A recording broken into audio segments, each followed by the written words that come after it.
Oke, jadi gue bakalan list manga one shot terbaik menurut gue. Akan gue perlihatkan komiknya dan juga ada beberapa yang gue belum punya ya. Jadi bakalan gue liatin gambarnya aja. Oke, jadi mari kita mulai. Yang pertama itu adalah Mujiroshi The Sign of Dream. Ini menurut gue cukup santai ya ceritanya, tapi penuh dengan plot twist. Jadi seru banget deh untuk kalian yang suka dengan misteri dan juga ada plot twistnya. Kemudian di sini ada short story Death Note ya. Ini gue masukin karena ceritanya mantep banget sih dan sayang banget sebenarnya dibikin short story doang. Tapi ya nggak apa-apa lah. Yang penting ada lanjutan dari Death Note ya, dan ceritanya mantep banget. Ada yang lanjutan dari Death Note, ada juga cerita sebelum Death Note-nya yang L. Jadi ada cerita yang sebelumnya gitu, dan itu keren keduanya. Di sini juga gua masukin Uzumaki dari Junji Ito ya.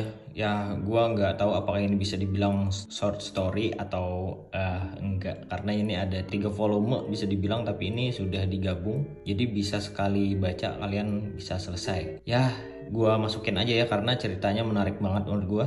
Jadi untuk kalian yang suka horor-horor disturbing dan juga creepy ya, kalian bisa baca ini dan gua jamin kalian akan suka. Kemudian ini ada Gyo ya, invasi monster ikan dari Junji Ito juga, dan ini gua masukin juga ya karena cukup singkat ceritanya dan mungkin cuman hitungan jam aja kalian akan selesai membaca ini. Dan ini juga seru banget, banyak hal disturbing, creepy, dan hal-hal menjijikan juga di dalamnya. Kemudian di sini ada Book of Horror dari Takaminato Motosuke. Jadi ini adalah kumpulan cerita-cerita horor ya dalam satu volume. Jadi bisa gue bilang ya kalian beli volume berapapun kalian bisa tanpa perlu melengkapi semua volumenya. Tapi gue jamin kalau kalian suka nanti bakalan ngelengkapin semua volumenya. Ini cerita horor banyak banget ya, dari kultur Jepang, dari sejarah Jepang ada juga, kemudian horor-horor tiap harinya, tiap hari kita lah ibaratkan. Jadi sangat relate dengan